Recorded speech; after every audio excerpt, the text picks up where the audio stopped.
Bismillahirrahmanirrahim. Alhamdulillahi Rabbil Alamin. Wabihi nasta'in ala umurid dunya wad din. Wassalatu wassalamu ala ashrafil anbiya'i wal mursalin. Sayyidina wa maulana Muhammadin wa ala alihi wa sahbihi ajma'in.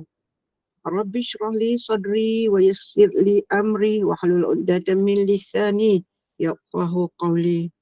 Allahumma yasir wa la tu'asir.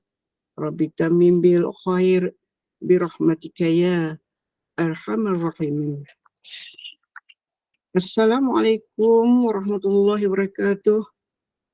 Salam sejahtera, salam mahabbah, salam ukhwah kepada yang berbahagia Al-Fadil Ustaz Elin Aminin bin Muhammad Saleh yang sudi bersama dengan Google Meet Gemah Nur Iman pada pagi subuh yang penuh barakah ini untuk memimpin kita dengan bacaan surah Yasin, doa dan seterusnya syarah dari kitab terjemahan Hikam Jawi yang berusaha Puan Hajjah Rosniati binti Mansur bersama dengan AJK Pengurusan Gemah Nur Iman yang telah menyediakan platform pagi ini, yang dirahmati lagi dikasihi para sahabat pencinta ilmu yang terus istiqamah mengimarahkan kuliah-kuliah yang dianjurkan.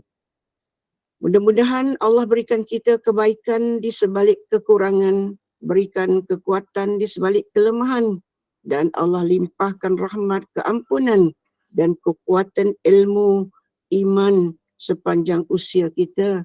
InsyaAllah. Amin. Ya Rabbal Alamin. Bagi memohon keberkatan bagi majlis ataupun bagi kuliah kita pada pagi ini, marilah sama-sama kita membaca umul kitab yang akan dipimpin oleh Al-Fadil Ustaz Elin Aminin. Bisiril Fatihah. أعوذ بالله من الشيطان الرجيم. بسم الله الرحمن الرحيم. الحمد لله رب العالمين الرحمن الرحيم مالك يوم الدين إياك نعبد وإياك نستعين اهدنا الصراط المستقيم صراط الذين أنعمت عليهم غير المغضوب عليهم ولا الضالين آمين. Amin. Ya Rabbal Alamin. Mudah-mudahan pertemuan kita di pagi yang penuh barakah ini Allah limpahkan rahmat, keberkatan dan juga dipayungi oleh para malaikat sepanjang kita berada di taman ilmu pada pagi ini. Ya Allah, Ya Mujib, Ya Wahab, kita terus panjatkan doa kepada Allah Subhanahu Ta'ala. Mudah-mudahan Allah anugerahkan penawarnya kepada mereka yang diuji dengan pelbagai penyakit. Allah sembuhkan dengan rahmatnya, kesembuhan yang tidak meninggalkan penyakit lain. Syafakallah syifaan ajilan untuk Salih Farhan bin Muhammad Jufri, Nurul Jannah binti Aziz, Juminah Masrun, Muhammad Sanif Masrun, Satina Sanif, Saimah Sanif, Muzailah Mustafa, Nur Aini Khalid, Nur Maslita Mitiddin, Hayati Zainuddin, Hasnah binti Omar, Faizal Ikmar Azami, Sharifah Siti Nur binti Said Zin, pejuang-pejuang talisemia, Jasmine Abu Hanifah, Muhammad Ali bin Muhammad Azmil, Sarina Sofia, Salamiyah Hamadiyah, Jani bin Jamari, Ainul Yusnita Muhammad Faid, Haja Siran Tobari, Haja Masita Arsyad, Hadi Abdul Wahid bin Ramin, Indun Ma'aruf, Jamiah Rahmat, Wani Najimah Ibrahim, Wan Nuriyah Abdul Majid, Hajah Maidah binti Yid, Faizal Ikmal Azami, Nur Fira Syafafa binti Haji Muhammad Fauzi, Mustafa Muhammad Basir, Muhammad Mukmin Munshif bin Muhammad Syafiq, Muhammad Saza Akil Naufal bin Muhammad Syafiq,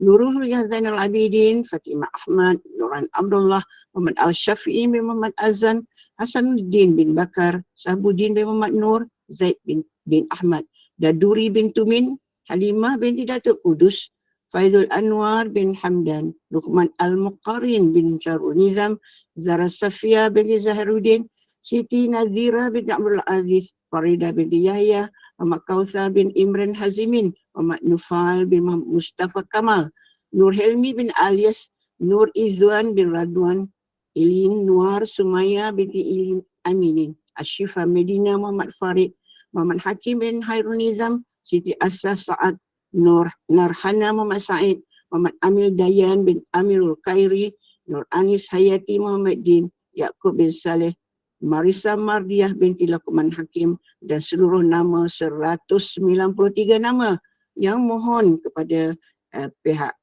Gemoni Iman bersama-sama jemaah untuk kita doakan kesembuhan kepada mereka. Dan pada pagi ini khusus kita doakan juga kepada Datin Sharifah binti Zain, Siti Nur Aina binti Abdul Latif, Amirul Syadid Syahim bin Rajali, semua ni jangkitan COVID, dan juga kepada Hajah Kartini binti Haji Amrul Rahman, ibu kepada Farhana, jemaah kita dari London, iaitu ada lung tumor. Kita doakan mudah Allah mudahkan. Dan juga pada pagi kita doakan juga untuk Puan Satina Sanib dari Singapura, jemaah kita yang begitu istiqamah. Moga Allah mudahkan urusan untuk total knee replacement pembedahannya, insya-Allah. Jadi kita doakan kepada semua yang mohon untuk dimudahkan segala urusan, diberi sifat yang sempurna, dan juga para jemaah yang hadir sekiranya juga diuji. Kita sama-sama doakan asbab berada di halaqah ilmu, taman ilmu, membaca kalamullah, berdoa mudah-mudahan Allah permudahkan untuk kita, insya-Allah. Dan Gemah Nur Iman juga tidak lupa merakamkan Sana Helwah, Barakallah fi umrik, selamat menyambut ulang tahun kelahiran kepada para jemaah yang menyambutnya pada hari ini. Semoga Allah kurniakan kesihatan yang baik, sentiasa dalam rahmat lindungan Allah, bahagia bersama keluarga dan segala impian tercapai. Amin ya Rabbal Alamin. Kuliah kita diteruskan tanpa kita melengahkan masa lagi. Dengan segala bangga dan sukacita, saya serahkan kuliah subuh kepada Al-Fadil Ustaz Elin Aminin bin Muhammad Saleh untuk memimpin kita dengan bacaan Yasin, doa dan seterusnya syarah daripada terjemahan Hikam Jawi. Dipersilakan. Terima kasih. Assalamualaikum warahmatullahi wabarakatuh. Bismillahirrahmanirrahim. Alhamdulillahilladzi arsala rasulahu bilhuda wa dinil haqq liyudhhirahu 'ala ad-dini kullih walau karihal musyrikun. Wa nusalli wa nusallimu ala syafi'ina wa nabiyyina Muhammadin wa ala alihi wa ashabihi ajma'in. Allahumma la sahla illa ma ja'altahu sahla. Ya Allah, tidak ada sebarang kemudahan melainkan sesuatu yang Engkau permudahkan ia. Wa anta taj'alul hazna idza syi'ta sahla. Dan Engkaulah yang menjadikan sesuatu itu yang sukar itu boleh menjadi mudah jika Engkau berkehendak ianya mudah. Allahumma yassir umurana. Ya Allah, permudahkanlah segala urusan kami yang berada sekarang dalam platform Gemah Nur Iman. Amin. Apa khabar semua? Selamat pagi. Ya Allah. Alhamdulillah sihat, ceria, cukup ceria. Dah mandi? Alhamdulillah sihat. Sudah. Alhamdulillah. Nampak suara tu macam dah mandi. Alhamdulillah. Maknanya sihatlah walafiat. Kita rasa seronok, rasa gembira. Hari ini, minggu ni kita dapat bersama lagi tanpa disangka. Hari itu terfikir mungkin kita telah dan akan kembali ke rahmatullah. Tapi Alhamdulillah pagi ni rupanya dapat peluang lagi. Ya Allah beri lagi peluang. Berada di alam dunia yang kita tahu sementara sahaja. Yang kita tahu hanya apa? Sementara sahaja sifatnya. Dan kita beriktikad, berpegang bahawa dunia adalah tempat untuk kita tumpang untuk sementara. Namun oleh kerana dia sangat sementara, pada masa yang sama ada bahagian yang kekal untuk kita di akhirat, maka kita bersungguh-sungguh melalui yang sementara ini, walaupun pada saat yang genting, walaupun pada saat yang sempit, walaupun pada kadar waktu yang terdesak, tapi kita nak tambah lagi kebaikan, nak tambah lagi kebajikan insya-Allah. Jadi tahniah kepada semua yang sudah pun berada di awal hari dengan amalan yang baik. Saya doakan tadi ada yang nak menguruskan atau mendapatkan rawatan, yang ada terkena musibah tumor, yang ada juga nak melaksanakan pembedahan ataupun mungkin ada operation, dan sebahagian yang lain pula ada yang menghadapi ujian yang berkaitan sakit dan penyakit secara khusus atau secara umum. Syafakumullah syifaan ajilan. Semoga Allah memberikan kesembuhan dengan kesembuhan yang sesegera dan sesempurnanya insya-Allah. Mudah-mudahan amin. Walau bagaimanapun jangan lupa 4 prinsip utama dalam kita menghadapi pancaroba, dalam kita menghadapi ujian-ujian dan cabaran-cabaran hidup. Apa 4 prinsip utama? Prinsip pertama dan kedua adalah urusan Allah ke atas kita, yang kita mesti yakini dan berpegang. Prinsip 3 dan 4 adalah prinsip berkaitan tanggungjawab kita kepada Allah Subhanahu wa taala. Siapa yang berpegang dengan 4 prinsip ini, insya-Allah, dia sakit ada pendirian, dia sehat tidak hilang pedoman. Dia susah, dia beringat, bila dia senang, dia akan jadi orang yang semakin kuat. Jiwanya semakin kuat walaupun hidup senang. Ada seseorang. Apa 4 prinsip itu? Saya dah beberapa kali meringkaskannya dan harap-harap jangan lupa. Nombor 1, kita mesti berpegang dan percaya bahawa Allah berhak melakukan apa saja ke atas kita. Satu orang baik kemudian terkena sakit. Kenapa orang baik tu kena sakit ya? Allah berhak melakukan apa saja atas kita. Satu orang tu orang soleh tapi terkena kanser. Kenapa orang baik kena kanser? Allah berhak melakukan apa saja atas kita. Satu orang jiran kita tu dia tidak beragama Islam. Selalu tolong orang. Selalu bagi minum kat orang tua. Selalu bagi sedekah.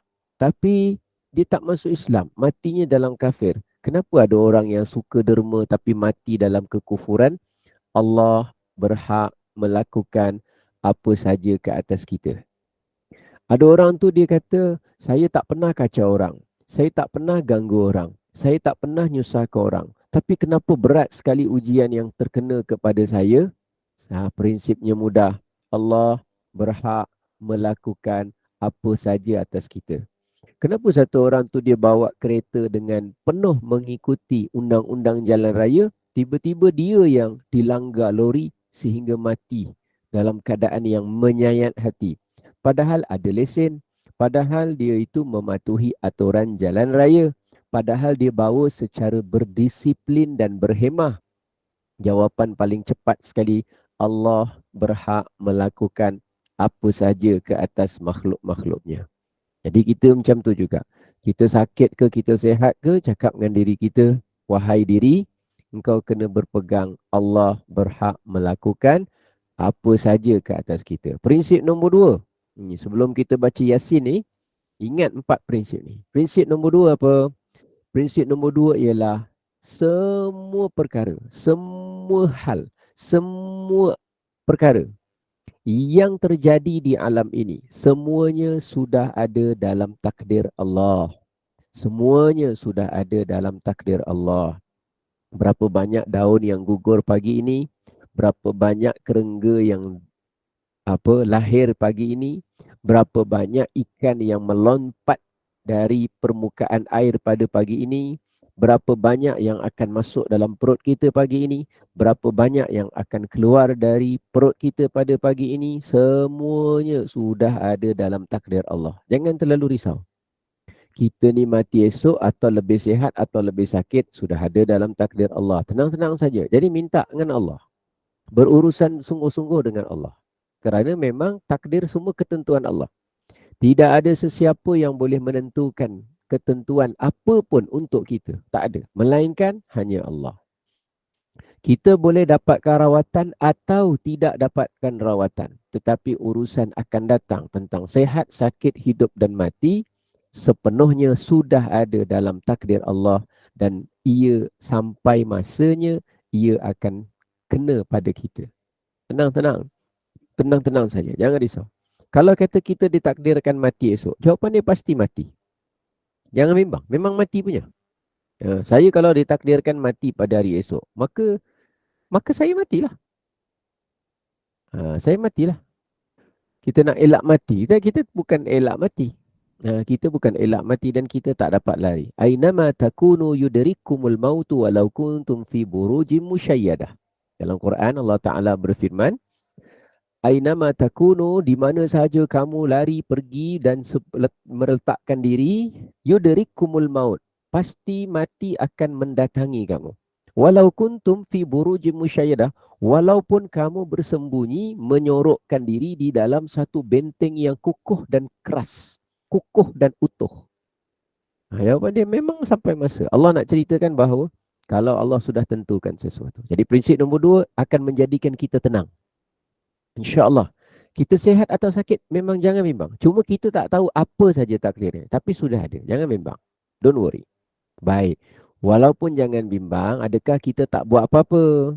Adakah kita tidak bertindak? Sebab tu prinsip nombor 3 apa?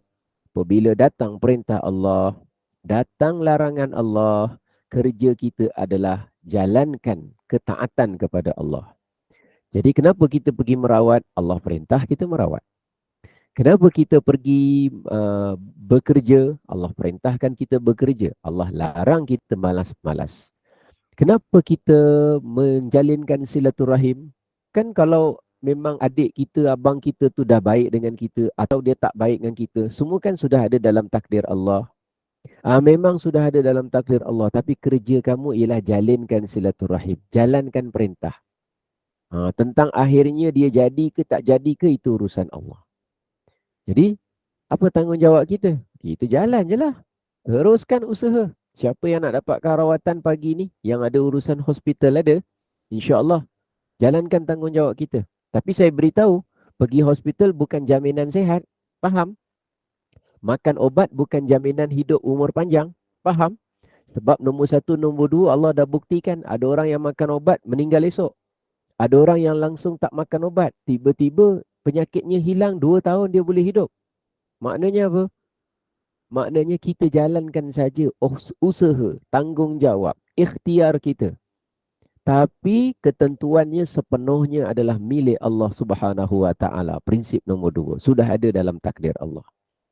Jadi jangan kita pergi dapatkan sesuatu rawatan dengan kepercayaan bahawa Allah wajib mensihatkan saya. Tidak. Tapi kenapa kita minta sehat?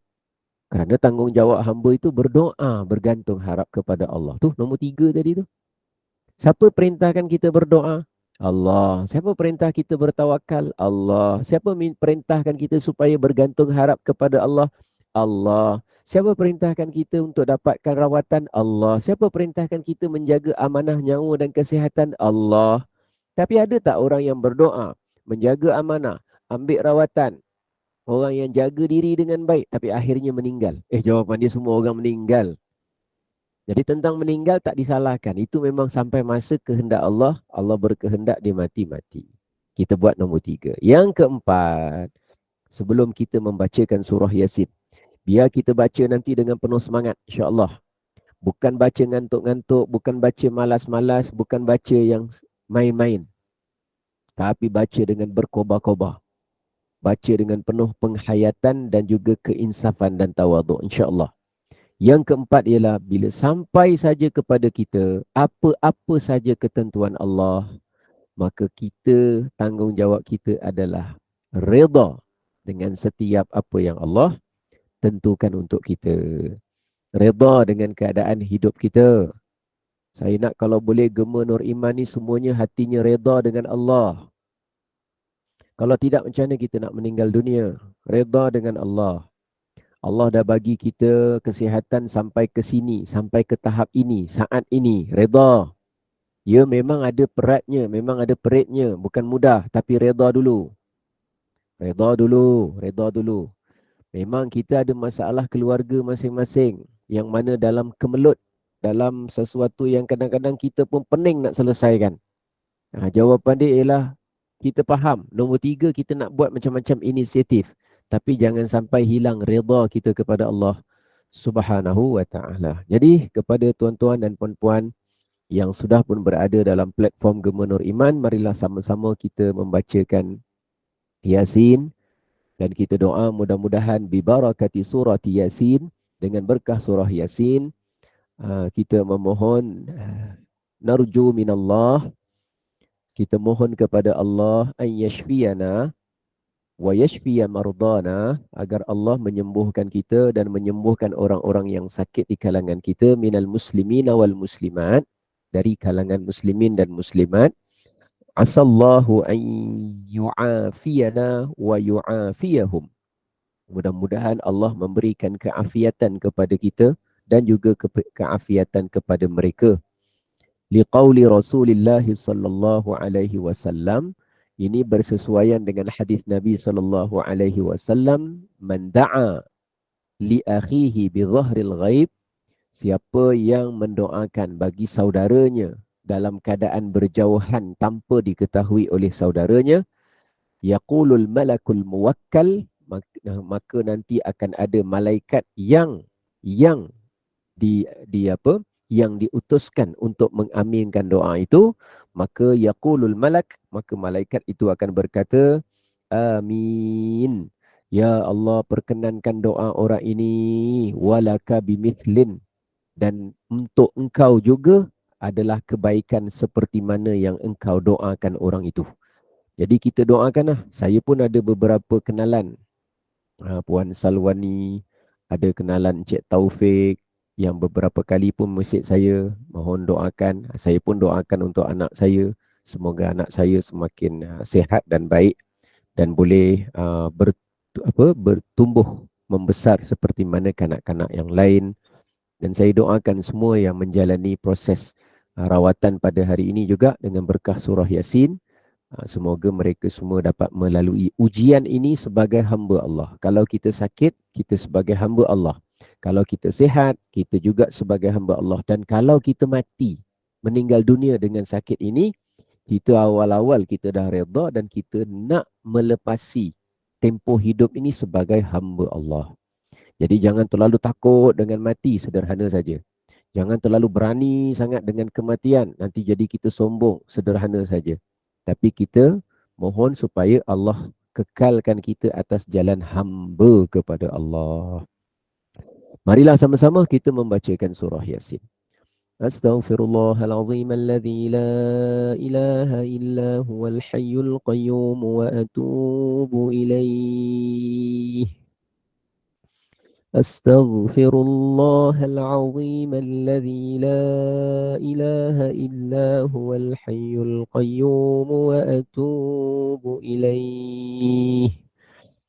أستغفر الله العظيم الذي لا إله إلا هو الحي القيوم وأتوب إليه.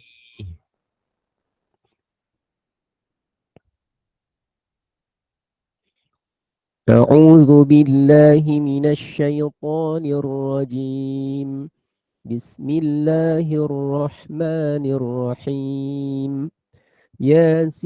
ياسين والقرآن الحكيم إنك لمن المرسلين على صراط مستقيم تنزيل العزيز الرحيم لتنذر قوما ما أنذر آباؤهم فهم غافلون لقد حق القول على أكثرهم فهم لا يؤمنون إنا جعلنا في أعناقهم أغلالا فهي إلى الأذقان فهم مقمحون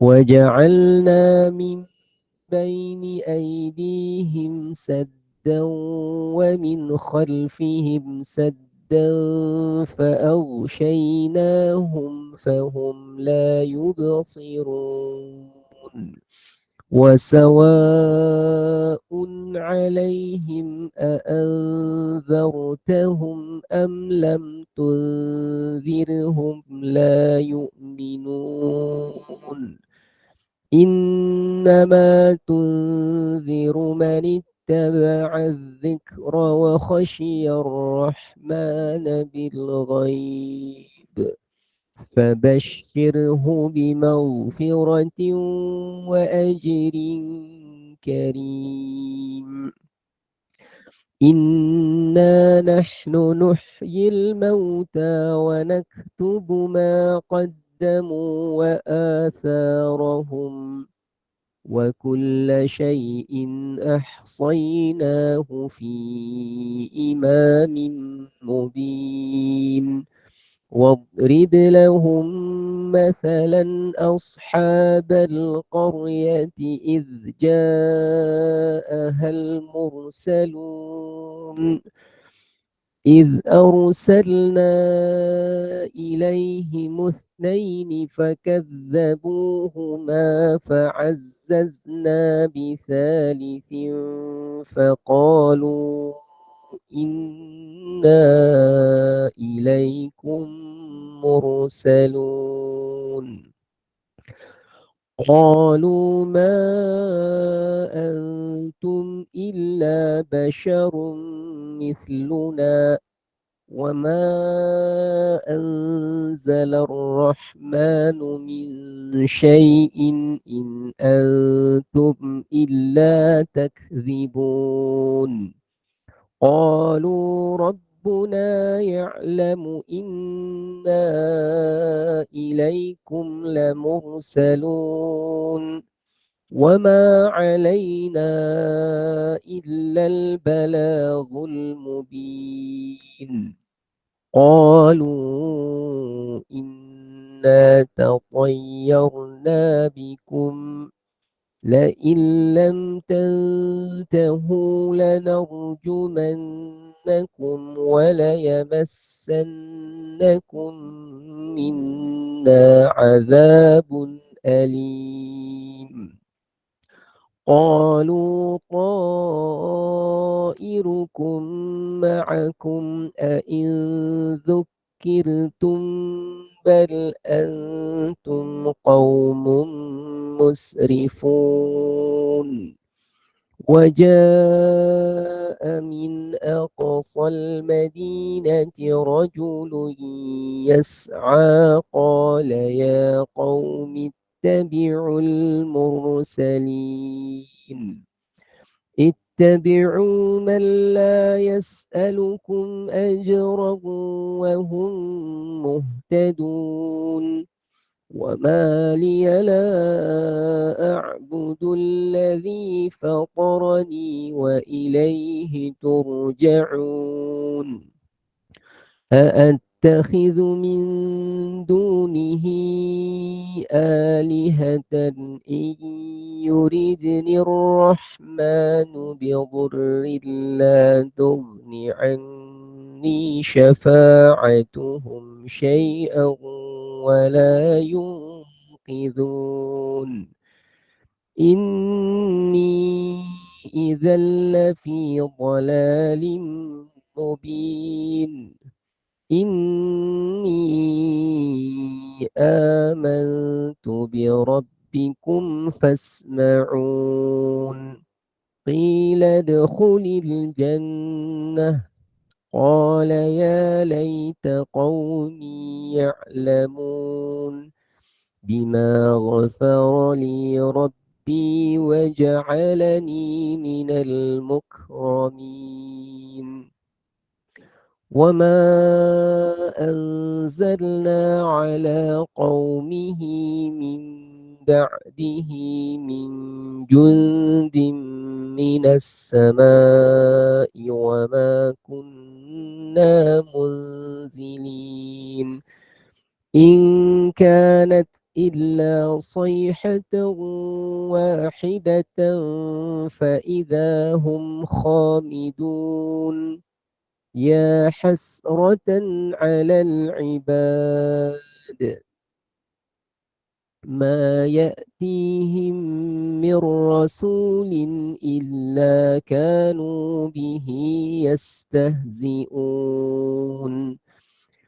ألم يروا كم أهلكنا قبلهم من القرون أنهم إليهم لا يرجعون وإن كل لما جميع لدينا محضرون وآية لهم الأرض الميتة أحييناها وأخرجنا منها حبا فمنه يأكلون وجعلنا فيها جنات من نخيل وأعناب وفجرنا فيها من العيون ليأكلوا من ثمره وما عملته أيديهم أفلا يشكرون سبحان الذي خلق الأزواج كلها مما تنبت الأرض ومن أنفسهم ومما لا يعلمون وآية لهم الليل نسلخ منه النهار فإذا هم مظلمون والشمس تجري لمستقر لها ذلك تقدير العزيز العليم والقمر قدرناه منازل حتى عاد كالعرجون القديم لا الشمس ينبغي لها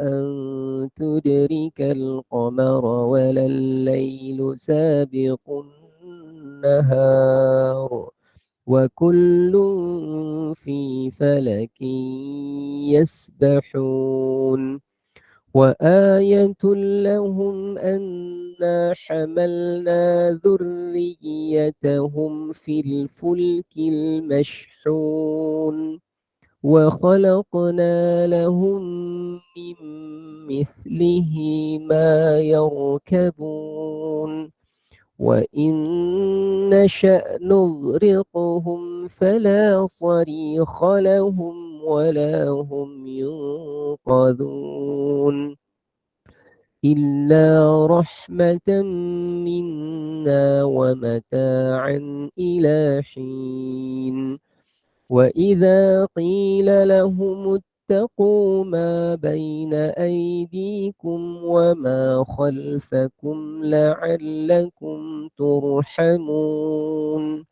وما تأتيهم من آية من آيات ربهم إلا كانوا عنها معرضين وإذا قيل لهم أنفقوا مما رزقكم الله قال الذين كفروا للذين آمنوا أنطعم من لو يشاء الله أطعمه إن أنتم إلا في ضلال مبين ويقولون متى هذا الوعد إن كنتم صادقين ما ينظرون إلا صيحة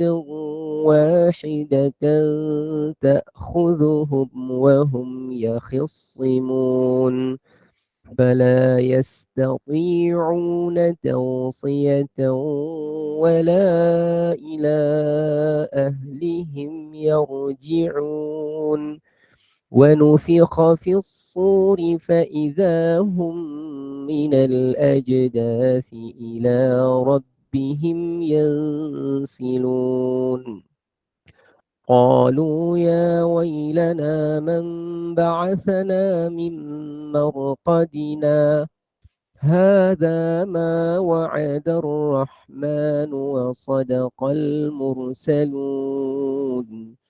إن كانت إلا صيحة واحدة فإذا هم جميع لدينا محضرون فاليوم لا تظلم نفس شيئا ولا تجزون إلا ما كنتم تعملون إن أصحاب الجنة اليوم في شغل فاكهون هم وأزواجهم في ظلال على الأرائك متكئون لهم فيها فاكهة ولهم ما يدعون سلام قولا من رب رحيم وامتازوا اليوم أيها المجرمون ألم أعهد إليكم يا بني آدم ألا تعبدوا الشيطان إنه لكم عدو مبين وأن اعبدوني هذا صراط مستقيم ولقد أضل منكم جبلا كثيرا أفلم تكونوا تعقلون هذه جهنم التي كنتم توعدون اصلوها اليوم بما كنتم تكفرون اليوم نختم على أفواههم وتكلمنا أيديهم وتشهد أرجلهم بما كانوا يكسبون ولو نشاء لطمسنا على أعينهم فاستبقوا الصراط فأنى يبصرون ولو نشاء لمسخناهم على مكانتهم فما استطاعوا مضيا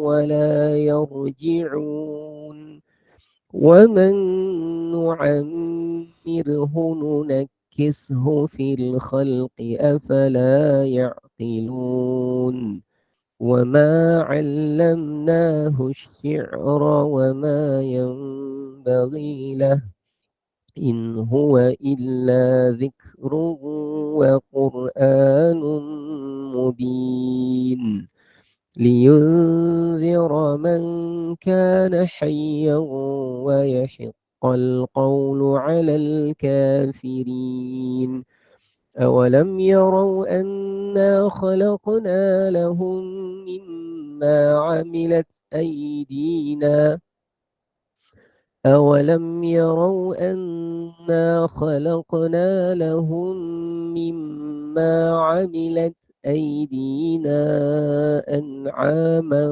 فهم لها مالكون وذللناها لهم فمنها ركوبهم ومنها يأكلون ولهم فيها منافع ومشارب أفلا يشكرون واتخذوا من دون الله آلهة لعلهم ينصرون لا يستطيعون نصرهم وهم لهم جند محضرون فلا يحزنك قولهم إنا نعلم ما يسرون وما يعلنون أولم ير الإنسان أنا خلقناه من نطفة فإذا هو خصيم مبين وضرب لنا مثلا ونسي خلقه قال من يحيي العظام وهي رميم قل يحييها الذي أنشأها أول مرة وهو بكل خلق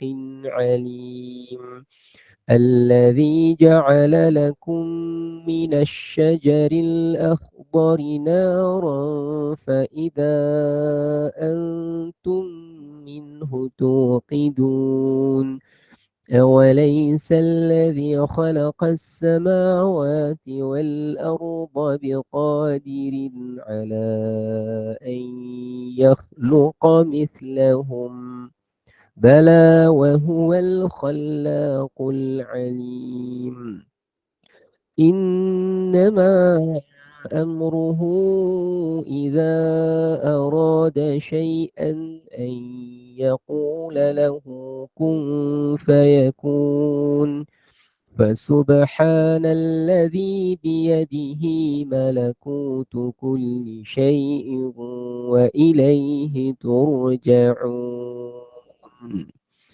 صدق الله العظيم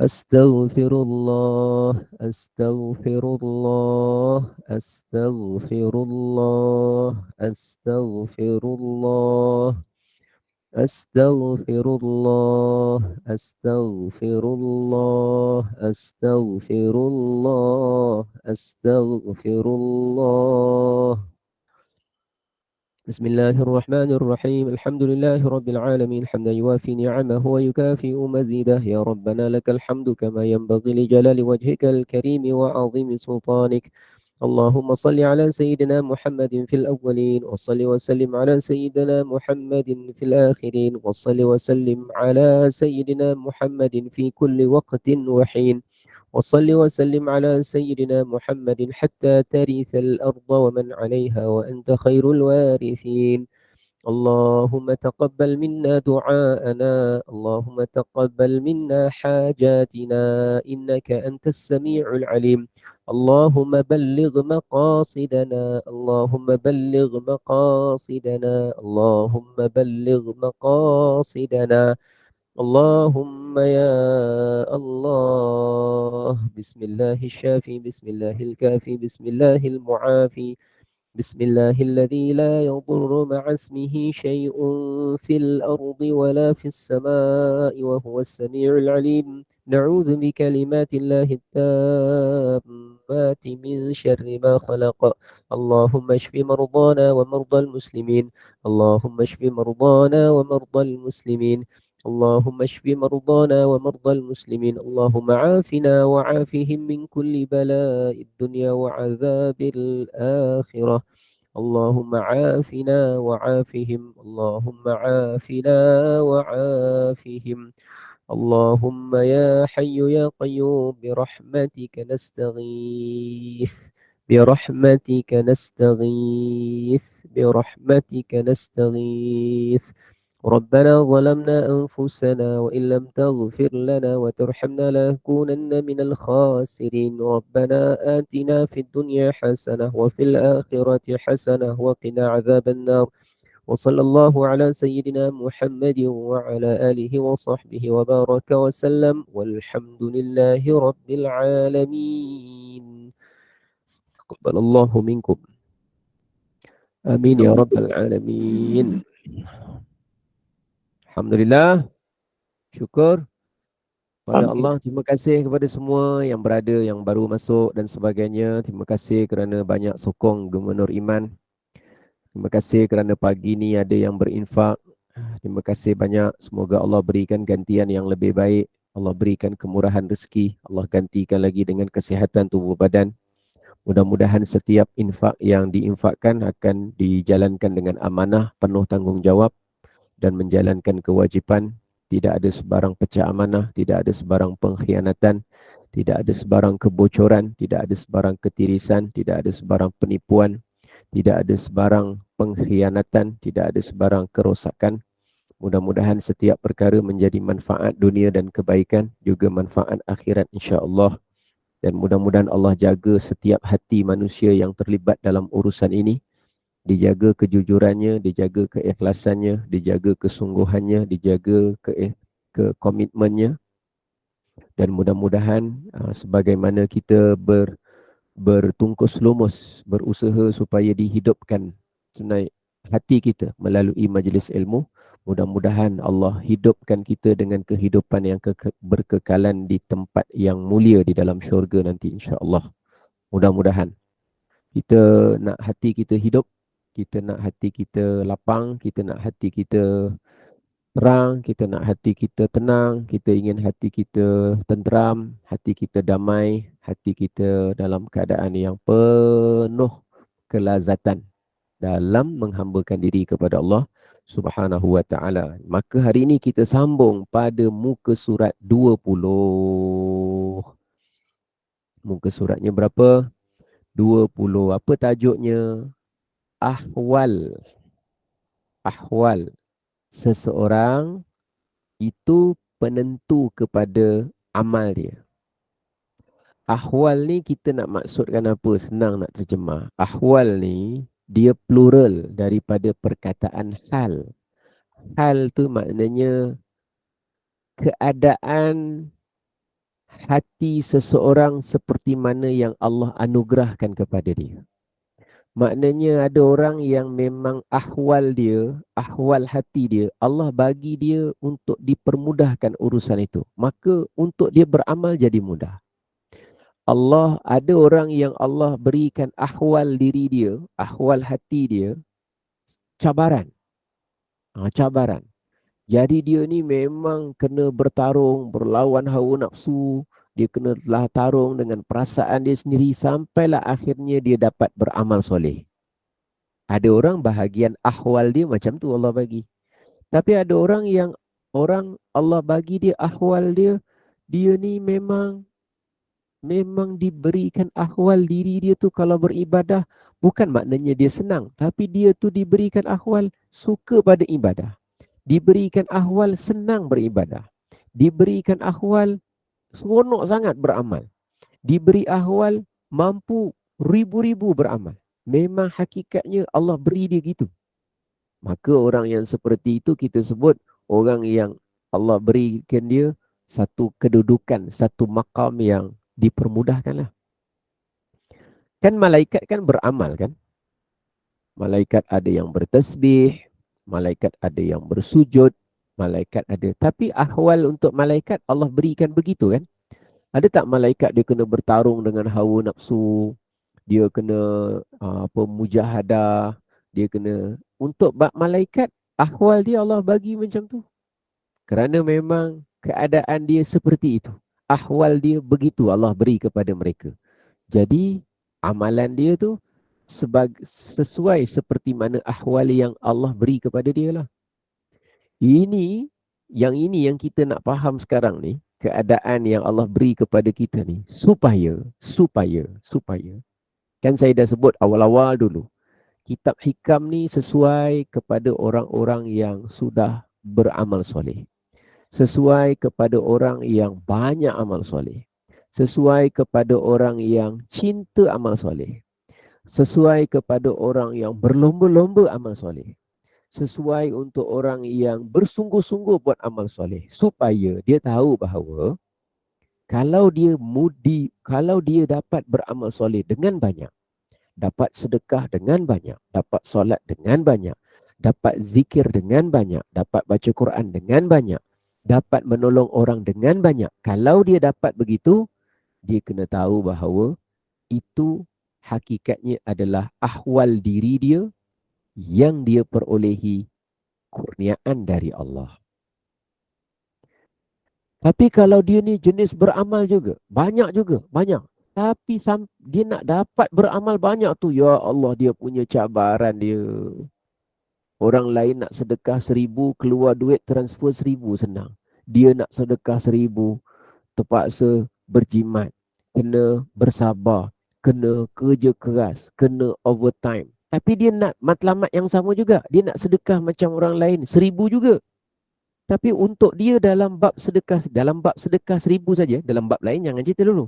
Dalam bab itu, ya Allah, dia punya mujahadah, dia punya masyakkah, dia punya kesusahan, dia punya cabaran, punyalah banyak. Jangan dia berkecil hati, kerana macam itulah ahwal yang Allah kurniakan untuk dia. Itulah keadaan dia. Kurnia Allah juga. Alhamdulillah, sekurang-kurangnya dapat juga beramal. Tapi ahwal dia tempuh pelbagai kesusahan. Tapi ada orang, 1,000 tu sekali tekan buttonnya, transfer terus. Ahwal untuk dia dalam bab 1,000 ringgit, begitu Allah bagi. Tapi mungkin orang yang sedekah 1,000 ni, untuk tahajud punyalah payahnya. Nak kena bangun, nak kena loceng, nak kena bergerak, nak kena cari kawasan pula, tempat pula sempit, masa pula sempit. Tidur pula susah, nak lelap malam lambat, nak lelap malam tu punyalah susahnya nak tidur, sampai nak bangun pun susah. Orang yang seperti itu pula, bahagian dia dalam bab solat, macam tu pula bagi. Tapi ada orang pula, tapi akhirnya orang yang susah, tadi dia bangun juga tahajud, dia dapat sembahyang 8 rakaat contohnya. Tapi ada orang, lain pula Allah bagi dia. Allah bagi dia, bila nak tidur pukul 10 malam, pantang letak kepala, tidur. Ajar. Ya Allah. Dah tidur dah. Senangnya. Letak kepala. Tidur dah. Letak kepala. Ingatkan letak kepala atas bantal. Tak sempat. Atas pinggan pun jadi. Asal letak. Tidur. Pantang letak. Ustaz, itu kira okey pantang letak, Ustaz. Saya tak payah letak, Ustaz. Saya tak payah letak. Tahu ajalah kelopak mata saya tu meletakkan dirinya di tempatnya. Awak nak banding diri awak. Orang cerita orang lain ni, sabar dulu. Dia buat contoh diri dia pula. Baik. Cerita dia apa? Dia letak kejap lagi. Bangun je pukul 2 je. Nyata nyala. Kenapa macam tu sekali? Tak payah mujahadah ni untuk dia. Ahwal yang Allah beri pada dia untuk bab tahajud tu macam tu. Ini menjadikan kita faham perkara tersebut supaya kita tahu bahawa setiap orang tu memang Allah ada bagi ahwal masing-masing yang menjadi penentu macam mana amalnya dapat dilaksanakan. Dan dia menjadikan kita, mendidik hati kita bahawa kalau kita dipermudahkan untuk buat amal banyak, dapat sedekah banyak, dapat solat banyak, dalam keadaan kita tak tempuh pun kesusahan macam orang lain, janganlah kita sombong, janganlah kita berbangga, janganlah kita mendabik dada, janganlah kita mengangkat diri. Sebab hakikatnya ahwal seseorang tu penentu kepada amalnya, itu pun juga adalah anugerah daripada Allah. Kita jadi mudah untuk satu-satu amal ibadah tu kerana memang Allah yang berikan kita begitu. Baik Boleh faham gambaran dia ni, cerita ni? Baik. Baru kita tengok dia punya cerita dia tu. Allahu Akbar. Baik. Dan, kata pengarang, dan adalah kepada orang yang ahli al-maqam. Orang yang ahli al-maqam ini, segala amalan itu dimudahkan bagi mereka itu daripada keadaan tiada berat dan tiada masyaqqah. Masyaqqah tu maknanya kesusahan, kepayahan. Jadi ada orang yang dia tu ahli al-maqam. Maknanya satu keadaan yang Allah beri kepada dia dia banyak buat amal soleh, tapi untuk dia, Allah berikan bahagian dia, tak ada rasa berat dan tak ada rasa masyakkah, kesusahan. Ada orang macam tu Allah bagi dia. Kurnia Allah. Dan ada pun, tengok sambungannya, dan ada pun kepada orang yang ahli al-a'mal. Ahli al-a'mal. Orang yang bahagiannya begitu bentuknya, kategori yang ahli al-a'mal, maka diberatkan mereka itu dengan mujahadah. Mereka tu diberikan satu bebanan, kalau nak buat satu amalan tu, ya Allah, dengan mujahadah dia, dengan pengorbanan dia, dengan kesungguhan dia, dengan kepayahan dia, dengan cabaran dia, ya Allah, macam-macam. Jadi bagi orang yang kedua ni, jangan pula dia berkecil hati atau merasa tak beruntung, jangan. Kerana itu memang bahagian yang Allah beri kepada kita. Jadi kita sebagai hamba ni disuruh apa ya? Disuruhkan jalan tanggungjawab yang ketiga tadi. Disuruh jalan tanggungjawab yang keempat. Disuruh jalankan saja perintah-perintah Allah. Dan kemudian kita redha. Tapi kan Allah berhak beri kita apa saja kan? Allah nak berikan kita ahli al-maqam. Sehingga kita banyak buat beberapa perkara amal soleh tu tak terasa payah. Ataupun Allah berhak juga dalam bab yang lain, Allah beri kita ahli al-a'mal. Nak buat satu benda yang baik, ya Allah, punyalah payahnya. Punyalah cabarannya banyak, ya Allah. Bukan telan pahit saja, telan tawar, telan manis, telan masim, telan masam. Jadi kita jangan merajuklah. Jangan berkecil hati. Senang je orang tu. Dia senang je orang tu bangun. Senang je orang tu sedekah. Senang je orang tu baca Quran. Jangan. Dia ada ahwal diri dia. Amalan dia tu sesuai seperti mana ahwal yang Allah beri kepada diri dia. Kita, ahwal kita adalah penentu macam mana bentuk amalan-amalan kita. Selagi mana kita dapat beramal soleh, dapat jalankan nombor 3, nombor 4, kita syukur kepada Allah. Ahwal yang Allah beri kepada dia, beri kepada mereka adalah berbeza dengan ahwal yang Allah beri kepada kita. Jadi kita ni fokus kepada siapa? Fokus pada diri kita juga. Jelas? Okey. Terusnya, ertinya. Orang yang ada cabaran ni, grup yang kedua. Contohnya, ertinya, menanggung dirinya atas masyakkah dan dia kena menyalahi nafsu hawa, yakni hawa nafsu pada tiap-tiap hal. Jadi satu orang nak buat baik yang ada masyakkah, kesusahan, dia kena menyalahi nafsu dia. Dia kena berjuang, mujahadah, lawan selera dia, lawan minat dia, lawan dia punya kecenderungan dia supaya dia dapat beramal soleh. Orang yang ahli al-maqam ini, segala amal mereka itu berbahagi sekaliannya itu dengan sekira-kiranya dan atas sekadar halnya. Jadi kira-kira apa keadaan dia, berapa kadar macam mana keadaan, ikutlah pada apa yang Allah beri kepada dia, ahli al-maqam itu. Dan kerana inilah muallif mengisyaratkan. Muallif maknanya pengarang. Mengisyaratkan maknanya memberikan satu petunjuk ataupun isyarat ataupun panduan. Dengan katanya, apa kata dia? Tanawwa'at ajnasul a'mal litanawwu'i waridatul ahwal. Berbeza-bezanya, berbahagi-bahagi maknanya berbeza-bezanya segala jenis amalan itu kerana berbeza-bezanya datang jenis ahwal yang datang kepada seseorang. Jadi ada orang ahwal dia Allah bagi bentuk dia begini, maka amalan dia begitu. Ada orang Allah beri ahwal dia begini pula, maka dia punya amalan dia pun begini pula. Jadi masing-masing adalah kurnia Allah masing-masing. Jadi beza-beza. Macam saya sebut tadi lah, saya terus bagi contoh tadi. Satu orang derma 1000, satu orang derma 1000. Tapi kenapa yang 1000 ni senang sangat dia derma? Yang kenapa yang 1000 ni banyak sangat cabaran dia bagi? Jumlah macam sama saja. Yang seorang pula tadi boleh pula dia sedekah infak boleh jadi 5000. Dalam keadaan dia ada keadaan dia. Macam mana dia boleh? Oh, rupanya amalan berbeza-beza dengan jumlah berbeza-beza. Itu pun dengan keadaan ahwal masing-masing yang berbeza-beza. Jadi kata pengarang, berbeza-beza segala jenis amal itu kerana berbeza-beza berbagai kategori segala ahwal. Waridnya ahwal. Warid maknanya datangnya ahwal kepada dia. Jadi setiap orang amal berbeza kan? Kita yang dekat Gema Nur Iman ni, yang ada 270 orang pagi ni, semua kan beza-beza kan? Beza-beza amal. Masing-masing beza. Ada yang lebihnya pada tahajud, ada yang lebihnya pada Quran, ada yang lebihnya pada layanan yang baik kepada suami.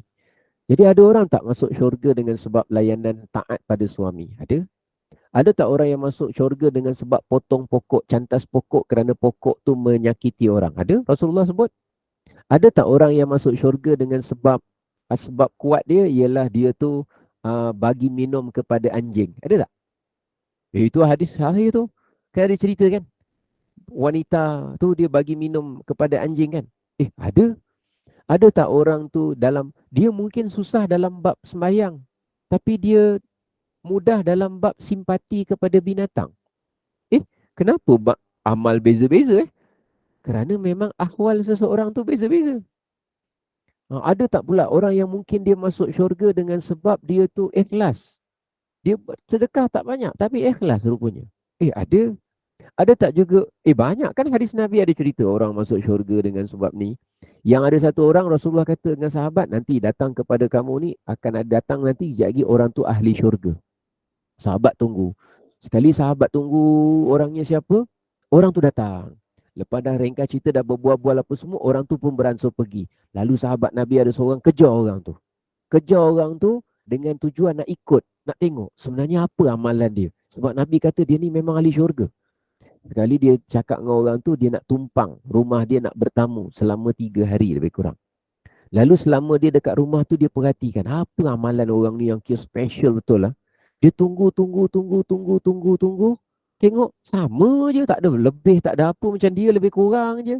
Sekali dia tanya orang ni, dia kata, tuan, saya ni sebenarnya bertamu kepada tuan. Saya ni ada tujuan. Kenapa? Sebab Rasulullah kata tuan ni ahli syurga. Jadi saya merhatikan, tapi amalan tuan sepertinya sama je lebih kurang macam saya. Sebenarnya ada apa ya? Oh, begitu sekali ke? Yang tuan rumah terkejut. Kata dia, saya ni tak ada apa-apa. Melainkan sebelum saya mengakhiri hari saya, setiap kali sebelum tidur, saya ni tak pernah merasa hasad, dendam, sakit hati, atau tak puas hati, atau geram, atau apa dengan orang. Saya memang kosongkan jiwa saya, tak pernah ada simpan itu. Siapa-siapa pun tak ada. Apa-apa pun tak ada. Rupanya dengan sebab tidak berdendam, tidak merasa sakit hati, tidak ada simpan ketidakpuashatian dengan orang, pun ada yang ke syurga juga. Jadi, setiap orang tu kan amal ibadah, kan berbeza-beza amal kan? Nampak tu? Tanawwa'at ajnasul a'mal, berbeza-beza jenis amalan seseorang itu kerana litanawwu'i waridatul ahwal. Kerana berbezanya ahwal yang Allah beri kepada setiap orang. Tak sama kan? Jadi kita ada bahagian kita sendiri. Jadi kita tak cemburu dengan apa kebahagiaan orang. Cuma kita rasa beruntungnya orang yang dapat beramal soleh dengan banyak. Rupanya kita dalam bab sedekah, dalam bab baca Quran, ahwal kita, ya Allah, kena masyaqqah.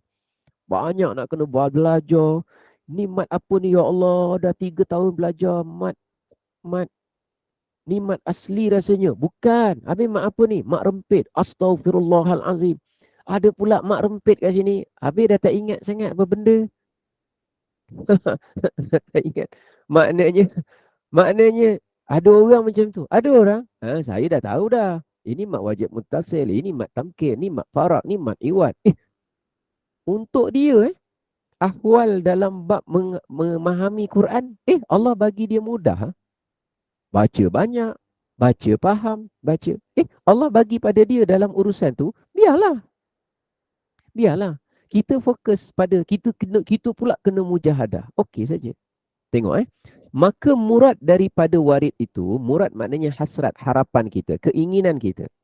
Hasrat kita daripada apa yang datang itu, warid itu, iaitu yang datang, ialah, hati, daripada ma'arif rabbaniyah, dan juga asrar rohaniyah. Ma'arif rabbaniyah makna sesuatu perkara-perkara yang membawa kita mengenal Allah, dan rahsia-rahsia jiwa yang menjadikan kita dekat kepada Allah. Asrar maknanya rahsia, rohaniyah maknanya jiwa. Rahsia rohani yang membawa kita mendekatkan diri kepada Allah. Iaitu ada ahwal, mewajibkan ahwal, iaitu ada ahwal yang menjadikan seseorang, ada keadaan yang datang itu mewajibkan ahwal yang hamidah.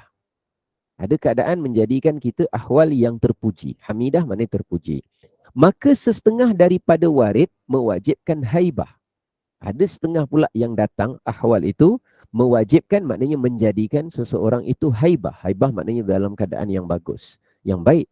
Dan setengah daripada yang warid pula, kadang-kadang jenis ahwal yang datang kepada seseorang itu mewajibkan seseorang itu menjadi suka hingga lain daripada itu bersalah-salahan ahwal. Bersalah-salah tu bukan saling menyalah, berbeza-beza, berbagai-bagai, berjenis-jenis.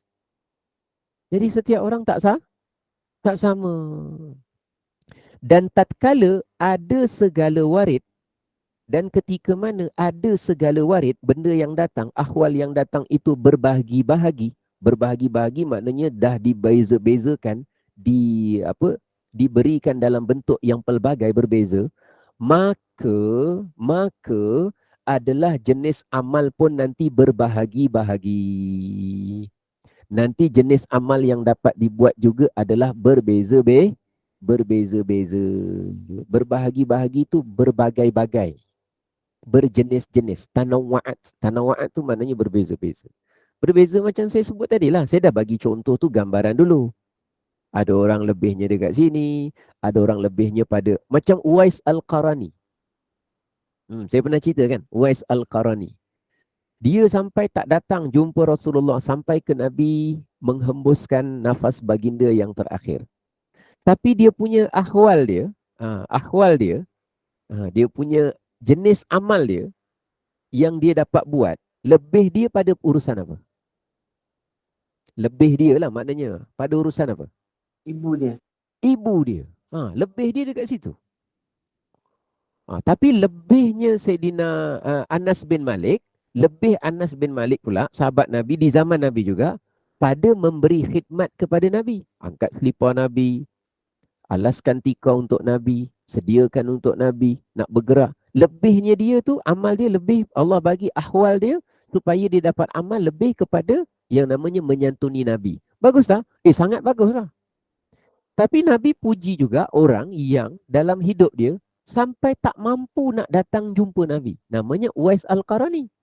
Tapi ahwal yang Allah bagi kepada dia menjadikan amalan dia tu lebih untuk dia pada urusan ibu dia pula. Setiap orang adalah bahagian-bahagian dia. Jadi kata pengarang, kerana segala amalan yang zahir itu mengikut ahwal hatinya yang batin. Apa yang Allah beri ahwal pada hatinya yang batin, maka dekat situlah dia dipermudahkan. Jadi ada orang yang lebihnya pada sini. Yang penting, segala perkara yang wajib, semuanya sama kena laksanakan. Pada perkara wajib. Ini amalan-amalan tambahan ni cerita lain. Tapi yang wajib, tetaplah. Tak bolehlah ada orang kata, saya jenis Ustaz, ahwal saya Allah berikan saya puasa Ramadan saja. Semayang saya tak semayang 5 waktu. Ini tak boleh. Ini masalah orang. Dia nak belajar hikam jawi, tapi benda wajib tak selesaikan lagi. Yang tu tak boleh lah. Yang tu nanti awak jadi rosak. Kitab cerita betul, awak yang rosak. Kitab cerita bagus. Yang tak bagus, cara awak faham tu yang tak bagus. Salah faham. Yang ini nak cerita ni tentang amalan-amalan yang untuk orang yang dah beramal soleh, yang dah melaksanakan kewajipan menjauhi kemungkaran, maka dia kena faham satu keadaan yang seperti ini. Jadi kita jangan cemburu, merasa tidak cemburu dengan maksud cemburu yang buruk. Makna tidak puas hati dan sakit hati dengan sesuatu kelebihan amalan yang Allah berikan kepada orang lain, kerana kita fokus kepada apa ahwal yang Allah berikan kepada kita dalam untuk kita memperbanyak amal soleh sebagai bekalan untuk hari akhirat kita. Kita fokus pada kita. Lalu kata pengarang, ketahuilah olehmu bahawasanya segala amalan itu yang muncul daripada kejadian ahwal yang saya sebut tadi, amal daripada kejadian ahwal yang Allah, yang datang ia sebenarnya daripada kurniaan siapa? Tu Allah. ada tulis. Kurniaan Allah. Kurniaan Al-Haqqu Ta'ala. Kurniaan Allah Ta'ala. Kerana bahawasanya khatir yang mahmudah. Khatir maknanya lintasan-lintasan hati. Yang mahmudah, yang terpuji itu, apabila dia dah datang ke atas hati seseorang, maka zahirlah baginya kejadiannya. Maka terlihatlah nanti kejadian dia. Apa dia? Iaitu amal dia. Jadi satu orang yang kalau dah Allah lintaskan dalam hati dia, khatir yang mahmudah, lintasan hati, keinginan hati, detik-detik hati yang mulia, maka nanti akan terzahir pada dia dalam bentuk amalan. Kurnia Allah. Dan apabila sah amalnya itu dengan perwasitah, dengan perantaraan, dengan alat yang namanya ikhlas, bila dia buat pula amal tu dengan ikhlas, maka zahirlah baginya kejadiannya, iaitu dia akan beroleh warithuhu.